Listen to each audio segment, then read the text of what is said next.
Alright guys, so I just came back from test driving the Proton X50 and whoa guys, it has really exceeded my expectations, not just in terms of the drive, the entire car. Everything just feels, it feels perfect for a car at this kind of price point.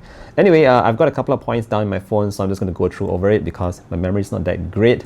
But yeah, I want to start off very quickly about the design once again. This time, I went to the shop itself and I noticed that we do have the white as well as the silver parked side by side, and I mean, the flagship, the white version, the dual tone kind of look really stands out so much.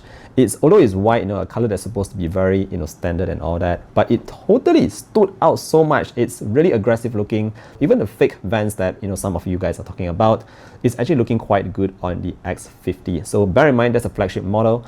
Beside the white model was actually the premium version, the silver version, and I think it also looks very good. I would rank that as the second, best color in my opinion, but the white is definitely the one to go if I were to actually buy one, which I'm really planning to do that. So, yeah, just before I start, a very nice shout out to the SA who actually helped me out, Hilmi. Thank you for actually assisting me on this, but let's jump into how the drive actually felt. All right. First things first, vibrations when you start off the car, obviously it's now a different engine entirely. There were no vibrations at all. It was actually a very smooth process getting the car to start up. And once you actually start it up, it's actually a very comfortable drive. So I was just test driving it around the, the area. It wasn't a very long drive, but instantly I noticed how refined the car felt.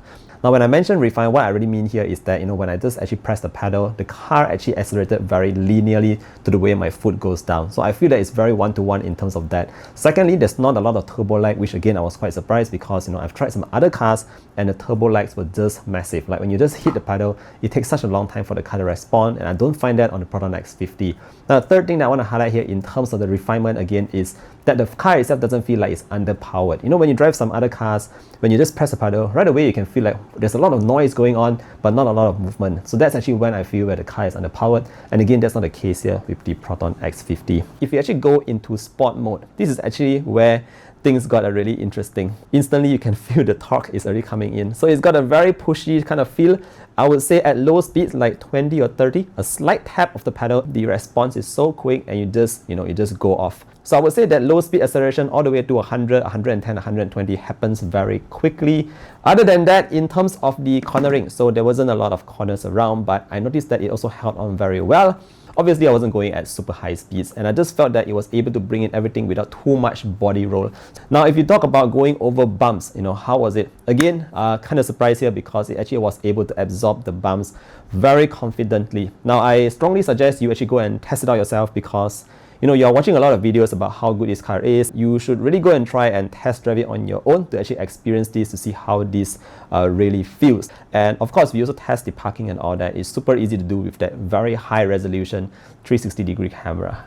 Overall, very impressed with what the Proton X50 can do. So much so that, again, like I said, I'm thinking of changing my booking fee from the EMA 7 to the X50. Yeah, that's actually what I'm juggling with right now. Anyway, that's it for today's video. Hope today's video has helped you out in a way or another. And I look forward to seeing you guys in the next one. Take care, stay safe, and bye-bye.